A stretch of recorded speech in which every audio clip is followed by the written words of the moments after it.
ప్రభునందు ప్రియమైన దేవుని బిడ్డలారా, తోటి విశ్వాసులారా, యేసు ప్రభువు నామములో జీవవాక్య ధ్యానాల పక్షంగా మీ అందరికీ శుభాలు, వందనాలు తెలియజేస్తున్నాను.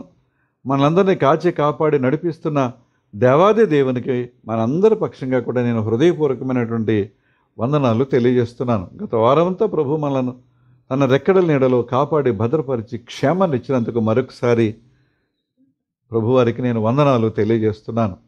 ఈరోజు మన యొక్క ధ్యాన వాక్య భాగంగా ఇర్మీయా గ్రంథం 6వ అధ్యాయం 10వ వచనాన్ని ధ్యానం చేద్దాం. విందురని నేను ఎవరితో మాట్లాడేదను, ఎవరికి సాక్ష్యం ఇచ్చేదను, వారు వినుటకు తమ మనస్సును సిద్ధపరుచుకొనరు గనుక వినకపోయిరి. ఇదిగో వారు యెహోవా వాక్యమందు సంతోషము లేని వారే దానిని తృణీకరింతురు. ప్రార్థన చేసుకుందాం. కృపగలిగిన మా తండ్రి, దయగలిగిన మా ప్రభువా, మీ వాక్యాన్ని ధ్యానిస్తున్నాం నాయన. నా నోటి మాటలు, మా అందరి హృదయ ధ్యానములు మీ దృష్టికి అంగీకారయోగ్యంగా చేయమని, వింటున్న వీక్షిస్తున్న మా ప్రియులు వారి కుటుంబాలను దీవించమని యేసు నామమున అడుగుచున్నాం తండ్రి, ఆమేన్. ప్రియమైన దేవుని బిడ్డలారా, ఈరోజు మనం వింటే వాక్యానికి నీ చెవులను అదుపు చేసుకో అనే ఒక చిన్న క్యాప్షన్ పెట్టుకుందాం. నీ చెవులను అదుపు చేసుకో. సాధారణంగా నోటిని అదుపు చేసుకో అంటాం. ఏమండి, నీ ప్రవర్తన జాగ్రత్తగా చూసుకో, నీ ప్రవర్తన, నీ జీవితాన్ని అదుపులో పెట్టుకో అని అంటాం కొంతమందిని. కానీ ఈరోజు నీ చెవులను అదుపు చేసుకో అనేటువంటి క్యాప్షన్తో మనం ముందుకు వెళదాం. ఏం చేతనంటే, మన మనస్సు దేని మీద అయితే ఉంటుందో అది ఎక్కువ ప్రభావం మన మీద చూపిస్తుందండి. మన మనసు దేని మీద అయితే ఎక్కువ ఉంటుందో అది ఎక్కువ ప్రభావాన్ని చూపిస్తుంది. ఏమండి, ఇశ్రాయేలు ప్రజలు దేవుని బిడ్డలు అనే గుర్తింపు ఉంది. ఏంటి గుర్తింపు? ఏంటంటే సున్నతి అనేది వారికి ఉంది. ఎవరైతే సున్నతి పొందుతారో వారు దేవుని బిడ్డలని మనం గుర్తించడానికి అవకాశం. ఏమండి, కానీ ప్రభు ఏం చెప్తున్నాడంటే, ఆ సున్నతి కదే బాబు, నాకు కావాల్సింది హృదయ సున్నతి కావాలి అని అన్నారు ఆయన. హృదయ సున్నతి కావాలి అని చెప్పారు. అంటే ఎందుకు హృదయ సున్నతి అని అన్నారు ప్రభు వారు? ఎందుకు అన్నారంటే, ఇక్కడి నుంచి చాలా బయటకు వస్తున్నాయి. అది అన్నిటికంటే మోసకరమైంది. అంచేత దానికి ఒక కత్తిరింపు కావాలి అనేది దేవుని వాక్యం చెప్పిన అర్థం. అయితే ఇప్పుడు మనమేమి చెప్పుకోవాలంటే, మన చెవులకు సున్నతి కావాలి అని మనం జ్ఞాపకం చేసుకుందాం. చెవులకు సున్నతి కావాలి. ఎందుకంటే ప్రియమైన వారలారా, ఒక చెడ్డ, మురికి, నింద, అపవాదులు, ఊసుపోని మాటలు, వీటన్నిటికీ కూడా ప్రాధాన్యతనివ్వడానికి మనిషి ప్రయత్నం చేస్తాడు. చెడ్డ మాటలు, మురికి విషయాలు, నిందలు, అపవాదులు, ఏంటి ఇక గాసిప్ అంటాను చూసారు, ఊసుపోని మాటలు, వీటన్నిటికీ కూడా మనిషి ఎక్కువ ప్రాధాన్యత ఇస్తాడు. ఎందుకంటే అవి వినసొంపుగా ఉంటాయి. ఇంక చెప్పక్కర్లేదు, నేను ఈ మాటలు చెప్తున్నప్పుడు మీకు అర్థమవుతాయి. అంటే కానీ ఇవన్నీ కూడా మన మనసు మీద చెడు ప్రభావాన్ని చూపిస్తాయి. ప్రియమైన దేవుని బిడ్డలారా, బాధ్యతలు, చర్య, ప్రతిచర్య, యాక్షన్ అండ్ రియాక్షన్ అంటాం కదండి, వీటన్నిటి మీద కూడా ఇవన్నీ మనం చెప్పుకున్నవన్నీ కూడా ఎక్కువ ప్రభావాన్ని చూపిస్తాయి. దానివల్ల జీవితం నష్టంలో ప్రయాణం చేస్తూ ఉంటుంది. కష్టంలో కాదండి, నష్టంలో ప్రయాణం చేస్తూ ఉంటుంది. నష్టపోతూ ఉంటే మనిషి ఇంకెక్కడ, వ్యాపారం నష్టం వచ్చింది, ఇంకా ఎలాగా సర్వైవల్ ఎలాగా లేదు కదా. అంచేత ఇవన్నీ కూడా నష్టానికి కారణం అవుతాయి అన్నమాట. అంచేత ఆయన ఏం సెలవిస్తున్నారంటే, ఇర్మీయా గ్రంథం 36వ అధ్యాయం 6వ వచనం చూస్తే, కాబట్టి నీవు వెళ్ళి ఉపవాస దినమున యెహోవా మందిరములో ప్రజలు వినున్నట్లు నేను చెప్పగా, నీవు పుస్తకములో వ్రాసిన యెహోవా మాటలను చదివి వినిపించు. నేను చెప్పాను, ఒకప్పుడు నువ్వు రాశావు, గ్రంథస్థం చేశావు. ఆ మాటలు యెహోవా మందిరంలో ఉపవాస దినాన నువ్వు ప్రజలకు వినిపించని ఇర్మీయా గారికి దేవుడు ఆజ్ఞాపిస్తున్నారు. తమ పట్టణముల నుండి వచ్చు యోధా జనులందరికీ వెలువనట్లుగా వాటిని చదివి వినిపించు. ఎందుకంటే ఆ రోజుల్లో బుక్స్ లేవు కదండి, బుక్స్ లేవు. ఆయన చెప్పారు, ఇర్మియా గారు గ్రంథస్థం చేశారు, అది ఇర్మియా చేతిలోనే ఉంది. దానికి కాపీలు లేవు, నకలు లేదు, ఎవరు పడితే వాళ్ళకి ఇవ్వడానికి. కనుక జనాలు దేవాలయానికి వస్తూ ఉంటారు ఆ ఉపవాస దినాన. ఆ రోజు అందరికీ వినపడేలాగా నేను ఏదైతే చెప్పానో, నువ్వు దేనినైతే రాశావో అది నువ్వు ప్రకటన చేయాలి బహిరంగంగా పెద్ద స్వరంతో అనేటువంటి ఆజ్ఞ. ప్రియమైన దేవుని బిడ్డలారా, ఒక్కసారి మన జీవితాన్ని మనం జ్ఞాపకం చేసుకుందాం. ఆ వేళ ఉపవాస ప్రార్థన అప్పుడు చెప్పమన్నాడు.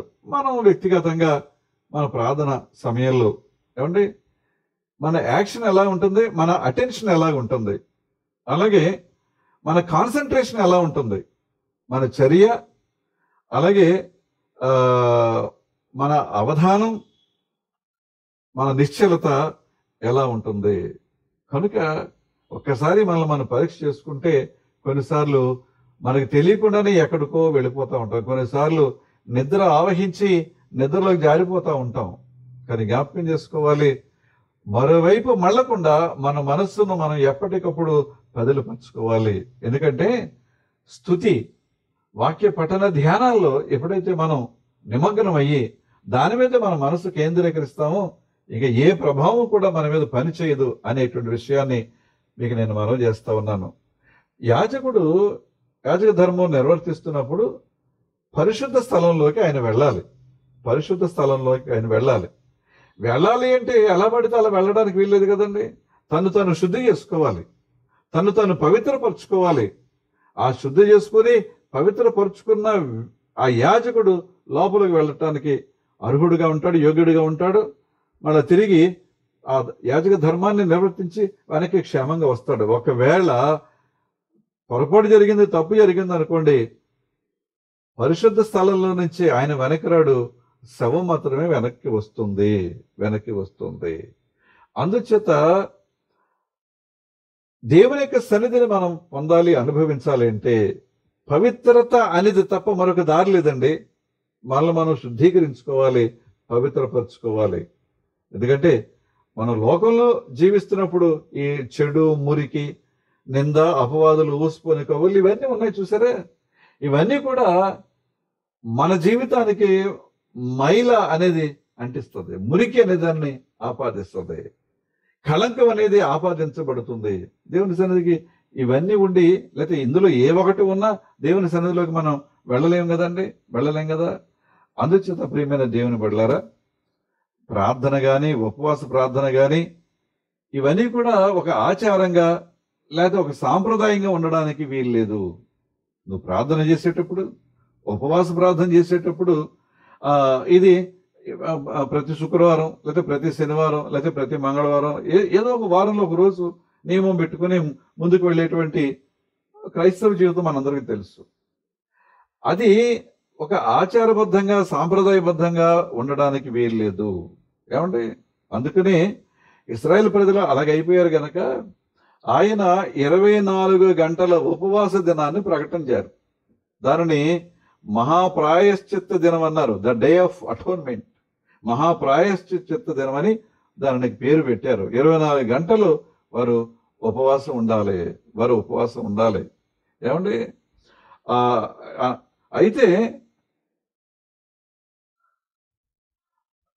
ఈ 24 గంటల ఈ ఉపవాస ప్రార్థన ఒక వ్యక్తి యొక్క జీవితం ప్రాయశ్చిత్తం చేయబడి తిరిగి అతడు దేవునితో ఒక మంచి సంబంధాన్ని, సత్సంబంధాన్ని నెలకొల్పుకోవడానికి ఒక అవకాశంగా ఉంటుందని ప్రభువారు ఏర్పాటు చేశారు. లేకపోతే ఈ జీవితం, ఈ బ్రతుకు పునరుద్ధరించబడుతుంది. ఈ జీవితం, ఈ బ్రతుకు తిరిగి మళ్ళా రెన్యూ అవుతుంది, రిస్టోర్ అవుతుంది అనే విషయాన్ని మనం జ్ఞాపకం చేసుకోవాలి. అయితే ఉపవాస దినాలు ఇంకా రకరకాల పరిస్థితుల్లో మనం అనేకమైనవి పాటిస్తూనే ఉంటాం.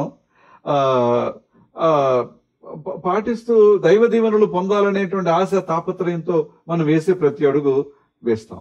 కానీ జరిగేది ఏంటంటే ఇలాగ మనం చేస్తూ అదొక సాంప్రదాయంగా అయిపోతుంది, అంతే, అదొక పద్ధతిగా అయిపోద్ది అంతే తప్ప అందులో ఉండేటువంటి నిజమైన అర్థాన్ని మనం గ్రహిస్తూ ఆ ప్రకారంగా ముందుకు వెళ్ళేటువంటి ప్రయత్నం మనం చెయ్యం.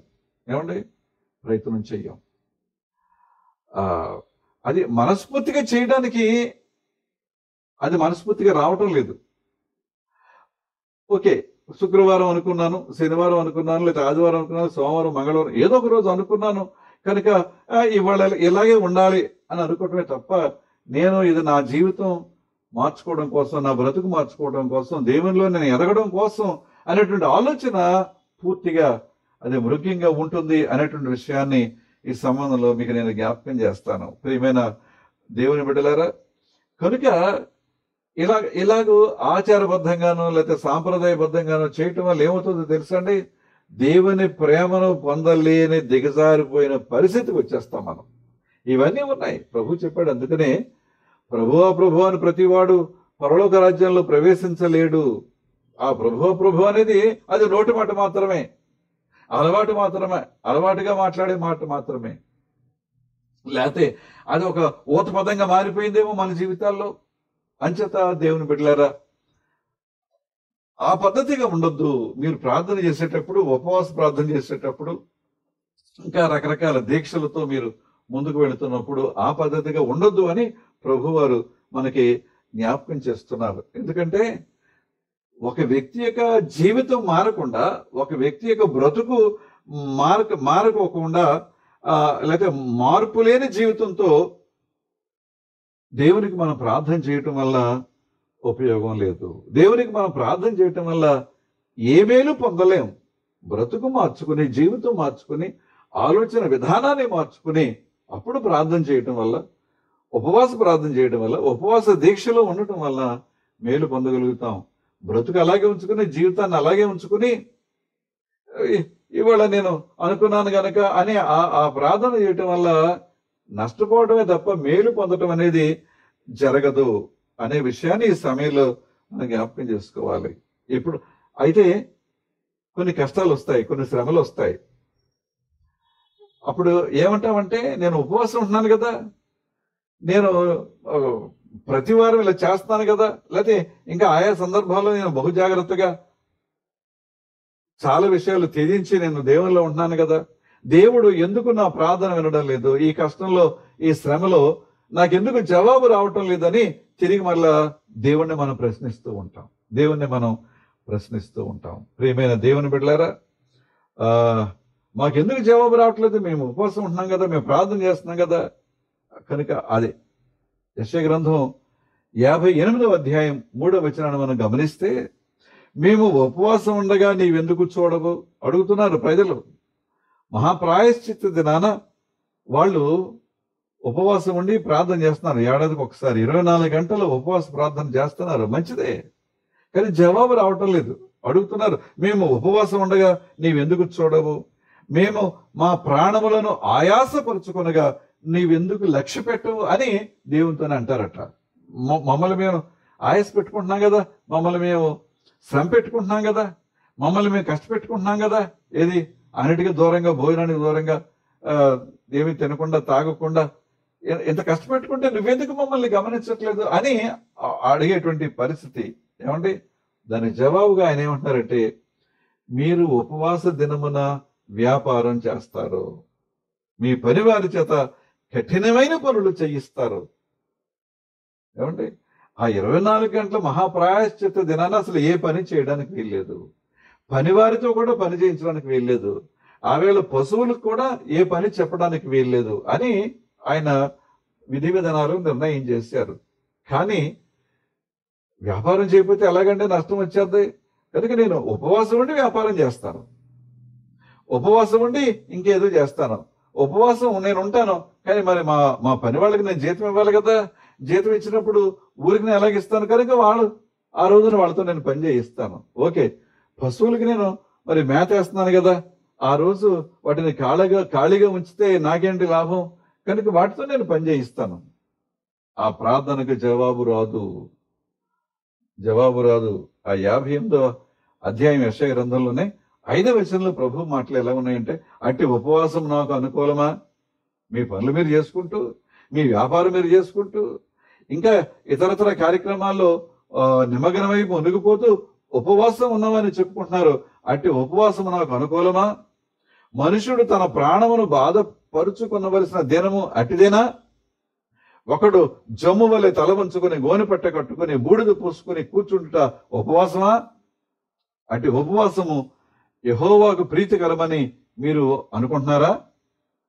చూసారండి, అంచేత ఒక ఆచారంగానో సాంప్రదాయంగానో ఉపవాసం ఉండొద్దు, ప్రార్థన చేయొద్దు. దానివల్ల ఉపయోగం లేదు. మనం మారాలి, బ్రతుకులు మారాలి, జీవితాలు మారాలి. ప్రతిదీ మార్చుకుని అప్పుడు దేవుని దగ్గరికి మనం వెళ్ళగలిగితే. అందుచేతనే ప్రియమైన వాళ్ళరా, చెవులను అదుపులో పెట్టుకో అనే మాట ఎందుకు చెప్పానంటే, మనిషిలో ఒక జాగ్రత్తగా ఉంటాడు, కొన్ని ఆలోచనలు వస్తూ ఉంటే వాటిని మనం కొంచెం అదుపు చేసుకుంటూ ఉండొచ్చు. కానీ పదే పదే ఒక మాట చెవిలో పడుతుంటే జీవితం ఏమవుతుందండి? బ్రతుకేమవుతుంది? నీ స్నేహితుడు ఎవరో చెప్పు, నీ గురించి నేను చెప్తాను అనే మాట ఉంది కదా. Just tell me your friend and I will tell you అని. ఎందుకు వచ్చింది? ఆ స్నేహితుడు ఎలాంటి వాడు, ఆ స్నేహంలో ఉన్నటువంటి నీవు కూడా అలాంటి వ్యక్తివే అవుతావు. అందుచేత చెవులను అదుపులో పెట్టుకో అనే మాట. నాలుకను అదుపులో పెట్టుకోవటం, జీవితాన్ని అదుపులో పెట్టుకుంటే కుదరదండి. మన చెవులు కూడా అదుపులో ఉండాలి. ఏది వినాలో అది మాత్రమే వినాలి. ఏది వినకూడదో అది చెవులు పడుకోకుండా జాగ్రత్త వహించడం అనేది మనం నేర్చుకోవాలి. అటు ఉపవాసం యెహోవాకు ప్రీతికరమని మీరు అనుకుందిరా? ఎటు ఉపవాసం మనుషుడు తన ప్రాణమును బాధపరచుకున్న దినం అట్టిదేనా? ఒకడు జమ్ము వలె తల వంచుకుని గోనెపట్ట కట్టుకుని బూడిద పూసుకుని కూర్చుండుట ఉపవాసమా? అటు ఉపవాసం యెహోవాకు ప్రీతికరమని మీరు అనుకుందిరా? ఎందుకంటే మనుషులు మారకుండా, బ్రతుకులు మారకుండా, జీవితాలు మారకుండా, నీకుండే ఆలోచనలు మార్చుకోకుండా, నీకుండే కోరికలు నీవు అదుపులో పెట్టుకోకుండా, అలవాట్లు, వ్యసనాలు, దురాశలు ఇవన్నీ ఉంచుకుని నువ్వు ఉపవాసం చేయడం వల్ల ఉపయోగం లేదు అని ప్రభు అంటున్నారు. కనుక హృదయంలో చాలా అవకతవకలు ఉన్నాయి, తెగమకలు ఉన్నాయి, కలహాలు ఉన్నాయి, క్రూరత్వం ఉంది, చేస్తున్న అరాచకాలు పాప జీవితాన్ని బట్టి ఏమండి చింతించడానికి బదులుగా నువ్వు సంతోషిస్తూ ఒకవేళ గర్వంగా ఫీల్ నేను కాబట్టి ఇలా మాట్లాడగా, నేను కాబట్టి ఇలాగ చెలరేగాను, నేను కాబట్టి ఎలాగో వాళ్ళని అవమానం, నేను కాబట్టి మాటకి మాట బదిలీ, నేను కాబట్టి అని అనవసరమైన విషయాల్లో నేను కాబట్టి అని నువ్వు అనుకోవటం వల్ల జీవితం పాడవుతుంది.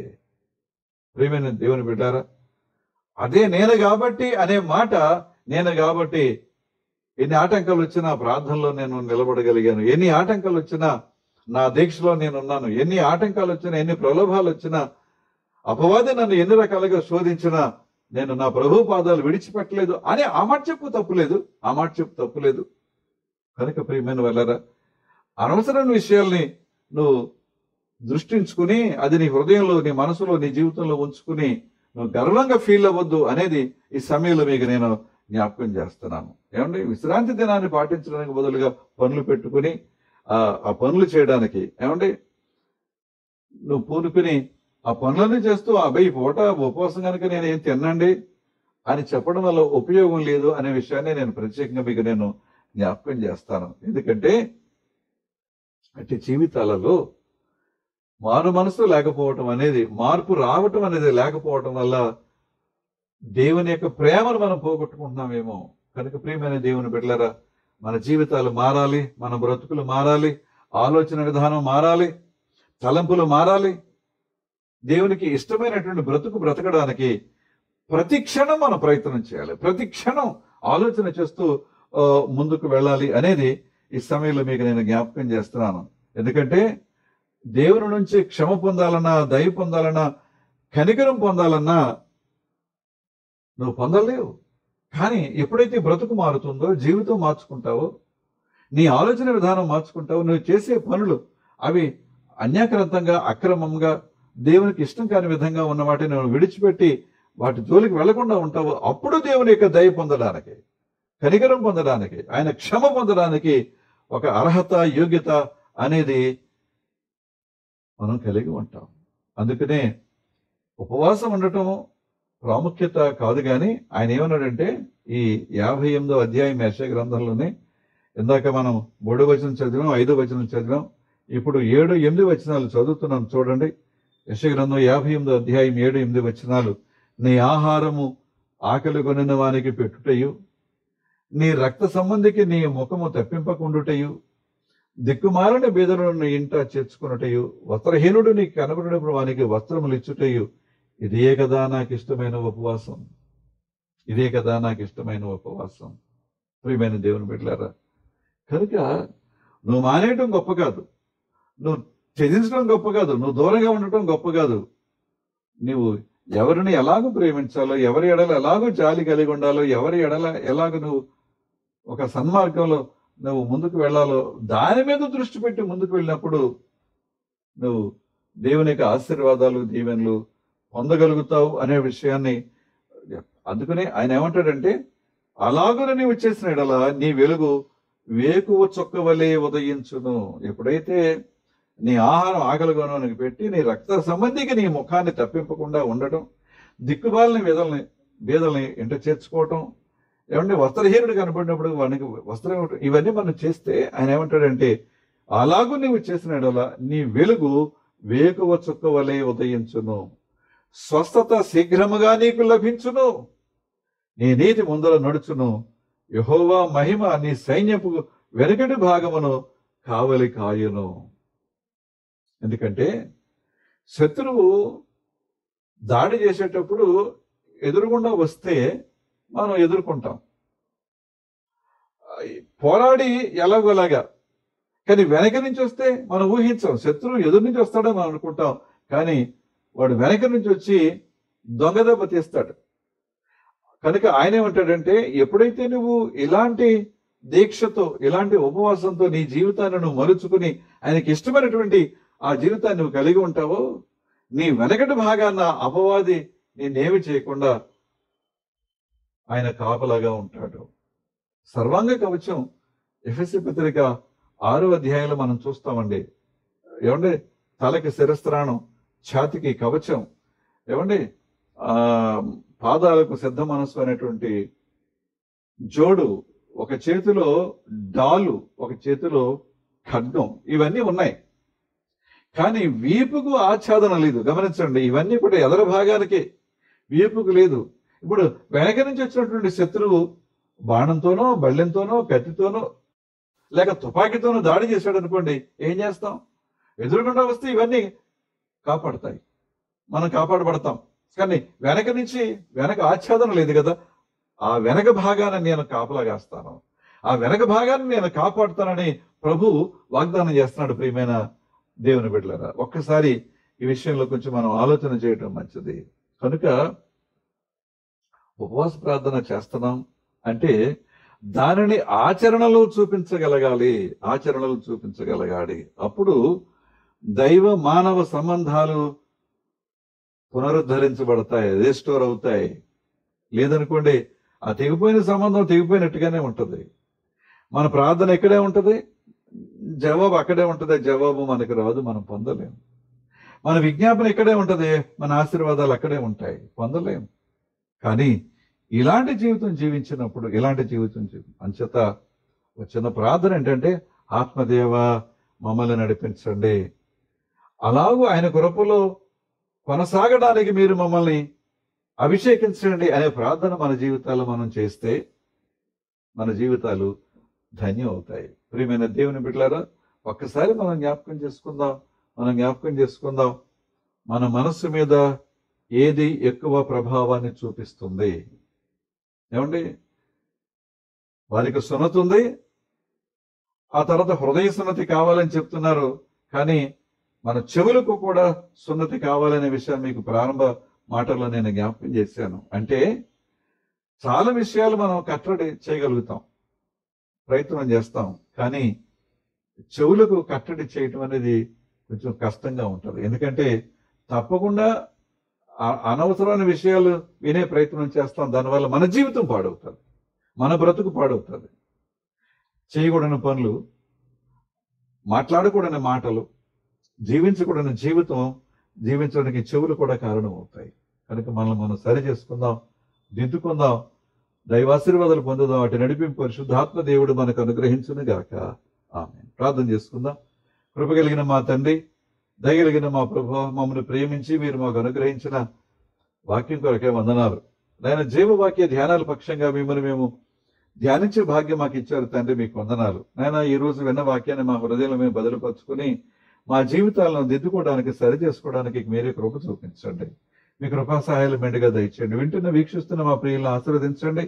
కొత్త వారికి పరిచయం చేస్తున్నారు, ఆ తపనలో ఉన్న వారిని కూడా దీవించమని ప్రార్థన చేస్తున్నాను. ప్రభా, వారి యొక్క జీవితాల్లో, వారి యొక్క ఉద్యోగాలు, బ్రతుకులు, దైనందిన జీవితం, గృహ కార్యక్రమాలు, వ్యవసాయం, వృత్తి, వ్యాపారం ఏదైనా సరే వాటన్నిటిలో కూడా మీ కాపుదల దయచేయండి.